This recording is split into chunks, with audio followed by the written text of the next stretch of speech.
Pakar hukum pidana dan kriminolog Universitas Indonesia, Adrianus Meliala, menilai bahwa kekhawatiran terkait keselamatan Barada Richard Eliezer tak perlu berlebihan. Selain itu, Adrianus juga mengatakan bahwa karir Richard Eliezer dapat berlanjut dengan pangkat yang sama, yakni Barada.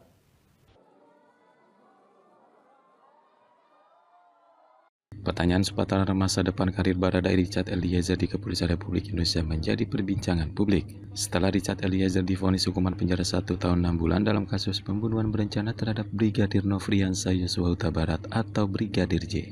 Pakar hukum pidana dan kriminolog Universitas Indonesia Adrianus Meliala menyebut bahwa sesuai dengan peraturan Kapolri terakhir, seorang anggota Polri yang dijatuhi hukuman pidana selama kurang dari 2 tahun atau yang terhitung sebagai pidana ringan masih bisa kembali bertugas dan tidak diberlakukan pemberhentian tidak dengan hormat. Meskipun demikian, Adrianus menegaskan bahwa persoalan pemberhentian tidak dengan hormat tidak selalu berbanding paralel dengan hukum. Ya tentu tidak pasti juga ya karena PTDH atau pemberhentian tidak dengan hormat itu kan soal etik, dan etik tidak harus sama dengan hukum.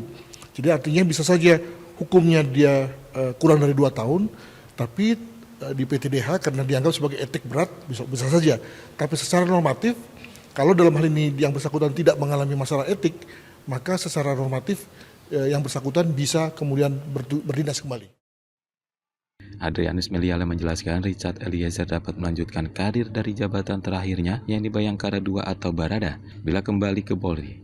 Adrianus berpendapat tak ada yang perlu dikhawatirkan terkait keselamatan Barada E saat nanti selesai menjalani masa tahanan dan kembali berkarir di polisi. Sebab Ferdy Sambo yang divonis hukuman mati dalam kasus yang sama dianggap sudah tak lagi punya kekuatan untuk mengerahkan pasukan guna mengintimidasi atau bahkan mengancam keamanan Barada E. Menurut Adrianus, banyak anggota Polri yang tak berkenan dengan situasi yang muncul akibat kasus tersebut. Sehingga mungkin tidak ada yang bersedia mendukung pihak manapun yang ingin mencelakai Barada E, terlebih bila pihak itu Ferdy Sambo. Di samping itu, Adrianus menilai perbedaan antara tuntutan dan vonis yang dijatuhkan terhadap Barada E merupakan indikasi bahwa ada sejumlah hal yang dipertimbangkan majelis hakim namun tidak dipertimbangkan jaksa. Dia meyakini jaksa sepatutnya mengajukan banding atas vonis tersebut.